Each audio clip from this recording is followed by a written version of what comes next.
ең ұнайтын менің ас үйім әдемі сұр мен қызыл түстің үйлесімімен әп-әдемі хрустальный айнадан жасалған әппақ ас үйім. Кухняның фартугына дейін айнадан. Одан кейін бізде посудомойка, духовка, микроволновка. Түстері бір-бірімен үйлесіп тұр. Ручкалары алтын қылып жасаттық. Мынаны көрсетейін сендерге енді, қараңдар. Ох, ну, какова красота. Барлық менің ыдыстарым әйнектен әдемі болып көрініп тұр. Мына жерді қараңыздаршы. Қандай әдемі, иә? Мына жақта менің кітаптарым, диванда отырып, кітап оқып, маған Стив Харвидің кітаптары өте қатты ұнайды. Теледидар енді балалар келген кезде қосамыз, былай өшіп тұрады. Барлық жерде светтер. Красота требует жертв дейді ғой. Осы сөз менің ас үйіме арналғандай. Я, оңай емес, жылтырап тұр, әдемі да, бірақ жуған кезде оңай емес. Өйткені әрбір саусақтың ізі қалып жатады. Рум-турымызды жалғастырамыз. Тәтелердің пижамасын ауыстырып алдым. Мынау бізде ортақ санузел. Әдемі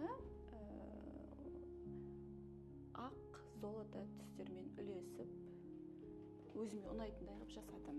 Енді бұл біздің Асеке екеуміздің бөлмеміз. Алдында көргендер бар, көрмегендер бар, қайттан бірге көрейік. Осындай кең қылып жасадық. Баланың да заттары сыйып тұр. Жақында босандым ғой. Киімдерімнің барлығы осы жерде. Асекенікі бір ғана міне шкафчик, қалған барлығы өзімдікі. Гардероб дейтіндей мен шапоголик емес, маған өте көп заттарды, киімдерді ала берген ұнамайды. Енді төсегімізді үлкен қылып жасаттық қой. Кейде төсек жапқышты таппай қаламыз. Үлкендігіне енді бар ғой, әңгіме жоқ. Неге деп сұрақ қойсаң, сен ол сұрақтың жауабын өзің білесің. Неге? Неге ты сразу так айтасың? Неге? Өз бөлмемізде орналасқан Асеке екеуміздің санузеліміз. Көгілдір түспен әдемі үйлестірдік, қара түс екеуін. Ал үйде ортақ 3 санузел бар екен, қыздар. Ал мынау бізде қонақ бөлме. Осындай ерекше түстерді алдым. Қоңыр түс, золото, қара. 3 түсті үйлестіруге тырыстық. Мына декор заттарымыздың барлығы да сол түстерде, гүліміздің өзі қоңыр түсте.